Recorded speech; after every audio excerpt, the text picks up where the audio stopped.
All right, bye, kitty. Love you. Gotta go. Oh, yes, hi.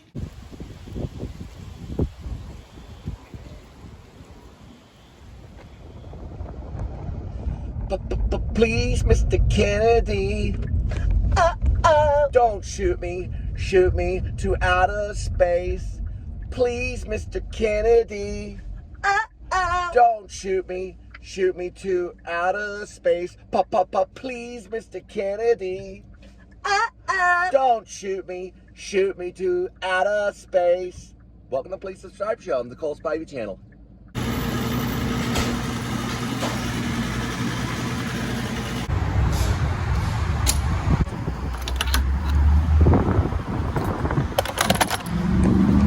All right, 64 degrees Fahrenheit, 210,192 miles on that odometer. It's May 22nd, 2024. Beautiful, Linda. And I am Cole Spivey. Welcome to the Please Subscribe Show. That means at this point, go ahead and subscribe, and we're headed off to do business. Oh, you bought like 10 bags of chips? No, stop eating that. Any cheese? I actually forgot the cheese, but I did get some protein products.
They did get their food truck today.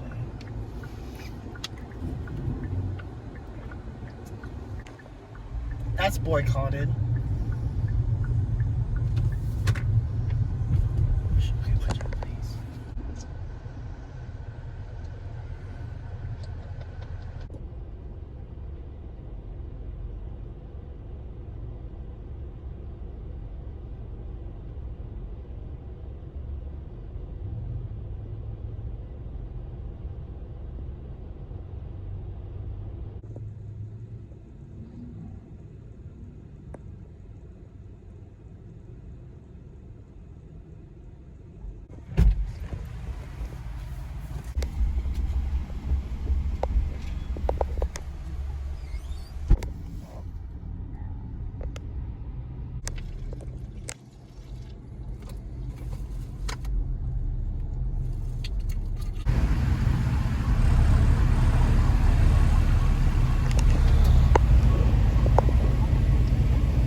Look at the way she's holding her baby.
And boo to them too.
Yeah, something of that nature.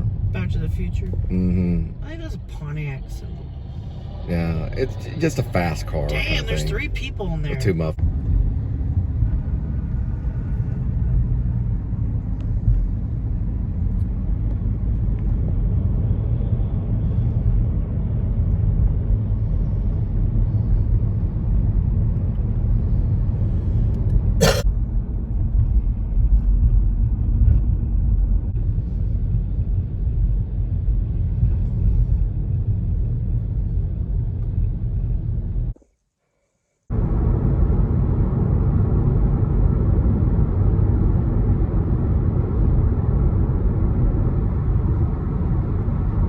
All right, 73 degrees Fahrenheit, 210,000 and 212 miles on the odometer. It is March 22nd, 2024. You know, when people tell another person to shut up, you know, it's kind of rude, but everyone yaps. This will be probably maybe the second part of the vlog, I'm assuming. I think the vlog went up in 3 parts. Got congratulations for going under 15 minutes. Yeah, I did 2 of them that were under 15 minutes, and one of them was kind of a technical vlog mixed in with like everyday life, because I figured, well, if you're gonna learn how to change a battery in a Pontiac G5, you might as well, you know, learn about some of the life on the outer edges of it. That's my concern on things like, hey, this guy's like changing something, and you know, in his garage in his car is putting on like a new reflector, but what's going on the outside, you know, but he's got 4.5 million views on it, you know, because it's a service vehicle. Yeah, we do service shows. So on this particular car, I myself, Cole Spivey, have changed the AGM battery, which it didn't have an AGM battery. It came with a flooded battery. That just means that's a battery with acid liquid in it, and you can slosh it around. There's liquid in it. That's why they call it a flooded battery. Not that there's anything wrong with it. But the AGM battery, which is an absorbed glass mat, actually works way better as a battery. I've changed that. I've changed both blinkers on both sides. I've changed the low beams several times, which is the major problem with this vehicle, is low beams. And then, and then the trunk lid bar, which causes the trunk to spring open. And it gives it tension too. Without that bar, it's called a bar lid, a trunk bar lid, there's real no tension. So you open the trunk and it falls shut. I had to do that for a while when I was doing delivery. Paid $45 for each lid, which is basically it's not a lid, but it's a bar lid trunk for the trunk. That's what it's classified on the thing. It says bar lid trunk or something of that nature. And then it's a bar. It's a little metal bar. It's actually hard, and it's not very flimsy. The ones on, like, let's say the Hondas or whatever, they're very flimsy. So the ones they make for the Korean cars or the Kia, they're very hard. The Kia's doing very, very well in the market right now because of the electric car. They got in the electric car business a little far before a lot of the other cars. They were known as a gas saver. So they got into the, you know, the hybrid and electric car business right on time, and they're doing very, very well. They're right there on the market on all the other vehicles. They're doing so well, in fact, that one of the designers from Audi has redesigned most of the vehicles. So they're going to be a dangerous, very, very highly competitive technical car, meaning it's going to be very advanced in about, I'd say about 5 to 10 years. It's going to be a very advanced car and probably worldwide known as one of our best cars. And Kia started off making triangle cars, which are very similar to go-karts. Doing very well. So 2 exciting things going on at the Botanic Gardens of Fort Worth. If you're a FW member, you get in probably cheaper, or FWBG member. But it's going to be the dinosaurs. Now they've already brought in the butterflies, which are actually here, so you can see the butterflies. You can see it right here. Brought to you by Central Market, March 1st through April 14th. And dinosaurs advertisements are right there, so I think it's $12 to go in and see the dinosaurs. I don't know if it's like rubber dinosaurs. I don't know if it's lifelike or life-size dinosaurs, or whatever they say, you know, the size of a dinosaur. I have no clue. You might walk in and there's like a cardboard box with miniature dinosaurs on it. You're like, what in the world? I don't think it's that bad. I haven't heard any reviews, have not seen anything on YouTube or Facebook. No one's talked about it, but supposedly the dinosaurs are here at the Botanic Gardens.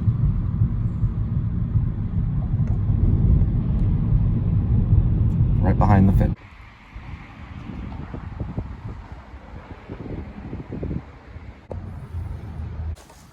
Five, 3, 7, 6, 2.8.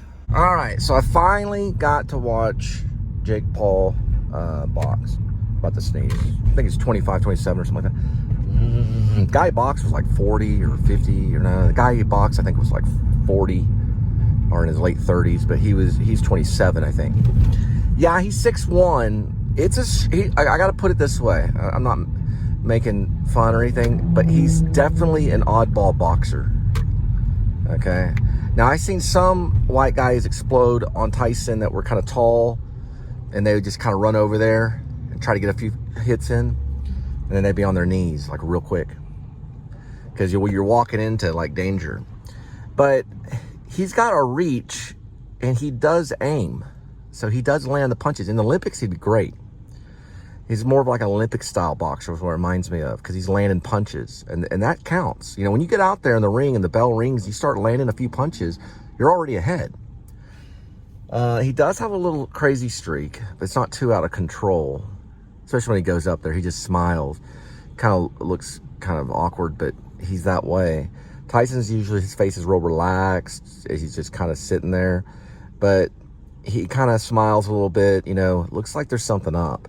He also wears kind of like fringe style boxing clothing and kind of flares it. He definitely uses his looks in the ring. So he's definitely one of those. Jake LaMotta would have murdered him nearly.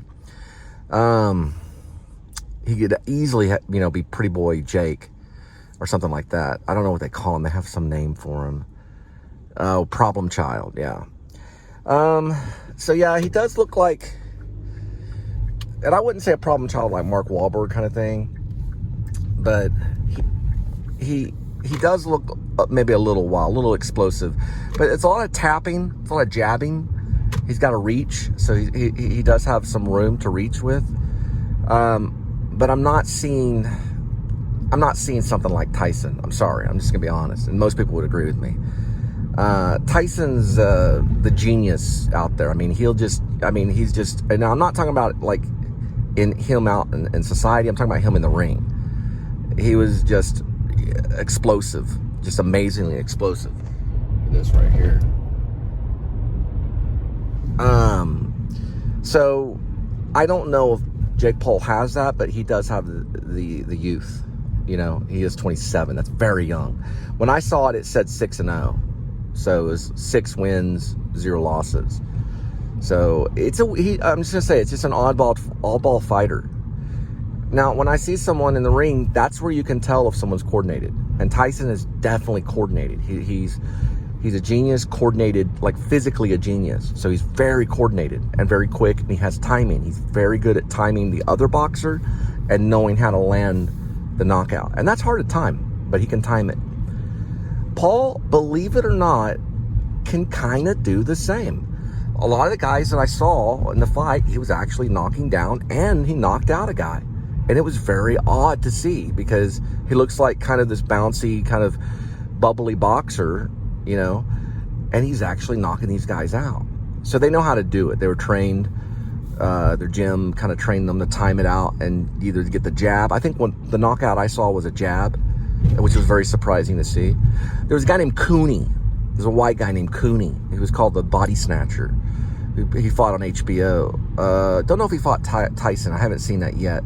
But Cooney would only go after the body and knock him out that way. They called him the Body Snatcher.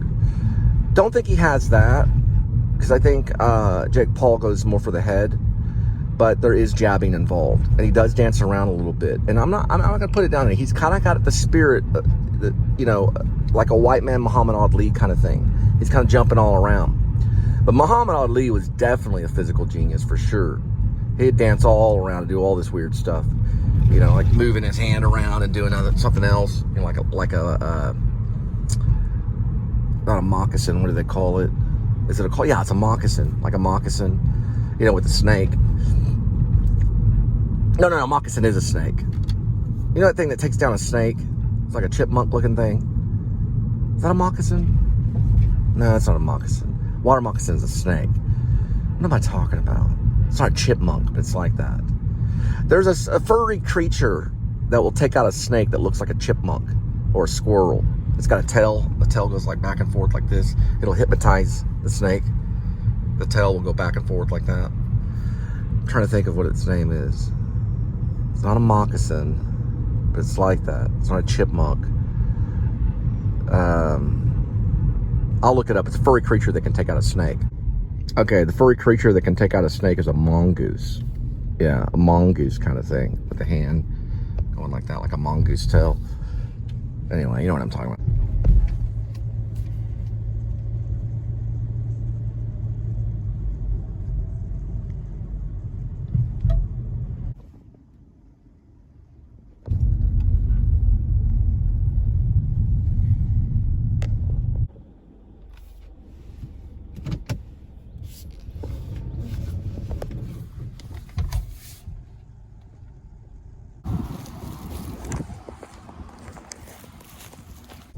Five, 10, 3.8. So when I was younger, my father taught me not to gloat. If I came home too proud of myself, I'd be wrestled to the ground and choked. Yeah, there's some truth to that. That goes for like any dad, really, maybe. I don't know. Not all dads were physical, I don't think. They sometimes use the mental thing, like, son, don't be so prideful. And that can kind of sting a little bit. But the fathers are like, psh, you know what I mean? My dad was like, and not, you know, file any charges, which that could have happened, but if I eat bacon too quick at the table, and I was like, what's the reason for the hit? You never eat a whole piece of bacon that quick at the table. One time, and this is a true story, I'll tell you how it went. All right, so I was sitting at the table. I don't know how old I was, probably maybe 11 or something. Piece of bacon, and I went like this. And then smack. But I didn't laugh. I wasn't laughing. I was serious. I had tears in my eyes. What? And like he reached out, smack. You never eat bacon like that at the table. Like, you know, because I got it out of the way. I just picked it up and smack right in the head. He wanted proper table manners. They were important. Table manners, you know. It's like Bill Cosby talking about his kids and eating. He just kind of keeps focused, like blinders on. Doesn't want to watch his kids. Just, you know, like let them eat and just don't look at them. That was his you know, at the table, his strategy at the dinner table, just eat and just focus on your own plate. But then again, if we didn't finish our plate, it went over to my dad and he'd finish it like a garbage disposal. Sadly enough, if we didn't take the bite and it went to him, he finished everything at the table that was not finished. He is a polio survivor, though. He survived polio in his legs and stuff. At least one of the legs. It's tough, you know. It's stressful. Eating is like a very important topic in the family. It's sometimes the most important thing. And proper nurturing and proper habits. Teaching kids proper habits and stuff. But you don't want to teach them to bite. You don't want to teach them to hit. You know, you don't want to teach them to gobble it up. You want to teach them a balancing, you know, routine. Proper food, proper water, proper behavior at the table. A lot can be taught at the table. It's going to learn a whole lot, you know, because you can take your anger out in your meal, and it's not always, you know, you end up like Tyson or something. Yeah, the dinner table, there was some slapping going on from my dad to at least me at the dinner table. So eating was a very serious thing. But yeah, the bacon was one issue. Now another one that I got, I think I got popped on another one on the back of the head or something. It was over a country fry. Now if you don't know the difference between a regular French fry and a country fry, the French fry is what you pick at whenever you're at, like, I don't know, Jack in a Box or McDonald's, and you grab the French fry and you can eat it with your hand. A country fry is a little bit different. It's fried in like a skillet, and it's meant to be eat with a fork, and you could not scrape your teeth against the fork. Or that would just be a comment, like, don't do that. But if you grabbed at the plate, like with your hand on a country fry, smack! Yeah, so I was like, what? It's a French fry. It's a country fry. So that would be hit. I'd be hit on that one. There was only one time in my entire life as a child I was sent to my room without food, and I don't remember what I did wrong. But I was sent to something happened, and I was sent to my room with no dinner. So I ended up eating jelly beans for that, you know, for that meal. I had jelly beans in the closet from Easter. So I ate some jelly beans.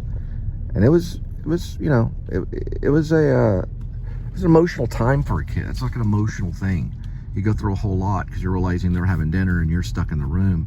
So you go and search something out. Plus you get a little hungry, you know. All right, you can't see the statue, but right there was the first deputy of Fort Worth. He was a war hero. Probably says it on that plaque. And then this is right here on Camp Bowie, the bricks. Those are red bricks if you can't tell. It doesn't do that all of Camp Bowie, just in kind of like the museum district.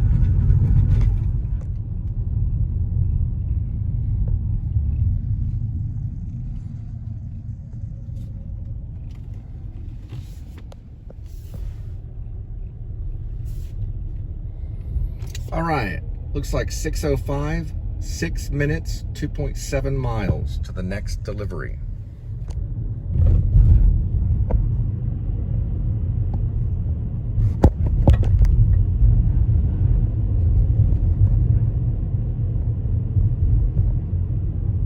Alabama,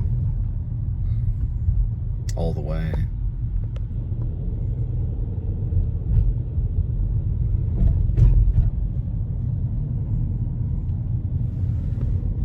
I don't know what they are. I don't know if they're just, no, they're not Airedales. I forgot the name of them. They're real thin looking dogs. Mistletoe. Mildred and I, a little punk rock chick with green hair, we drive around in my, I don't think I had a Porsche then though. I had my mom's Ford Escort, a little white Ford Escort. End up at the zoo parking lot, middle of the night. Don't know, she went to Germany. All right, so possible new stats on Mike Tyson that I'm coming across on Google. It's looking like 58 fights. Looks like 45, that's right, there are 58 total fights. It looks like 44 knockouts whether they're technical, knockdown, whatever it is, 44 are counted as knockouts. 6 are losses and 2 are undecided. So you do the math. But if I look at it, you know, you got the 44 knockouts. So you add 6 on top of that, then you're looking at 50. Okay? You got the 2 undecided, which is 52.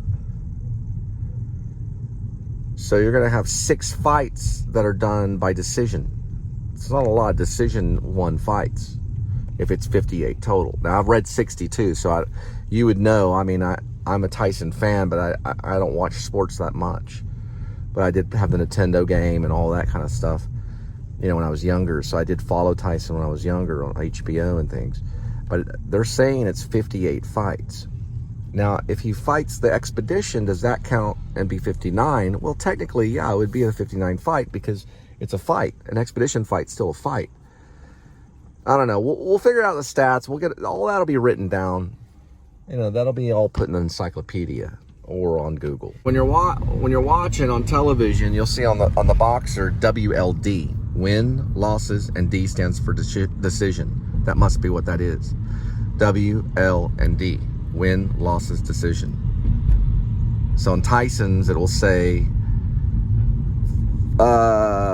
50.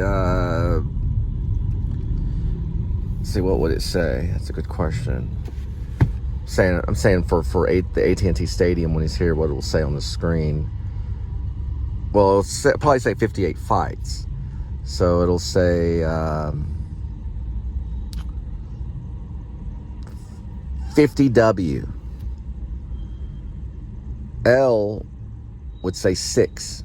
So I'd say 50 W, L 6, and D would be 2. And you just add it all up. But the last one I saw on Jake Paul, it just said 600. So I don't know if he just started or what. That means, from what it's saying, it looks like he's had 6 fights.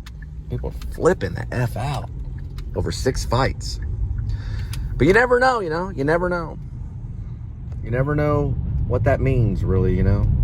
Maybe all he needs is 6 fights. So I guess in the AT&T Stadium, I don't know. I got to look at stats. All right, so it's going to say on Jake Paul, it'll say 9W,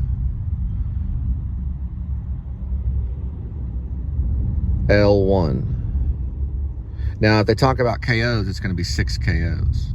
So that's what it'll say. It'll be 9, 1, and then, you know, that'll change. I don't know if an expedition fight counts on their record, but it probably counts on their overall, you know, if you look at the overall thing. So in professional boxing, it's kind of weird.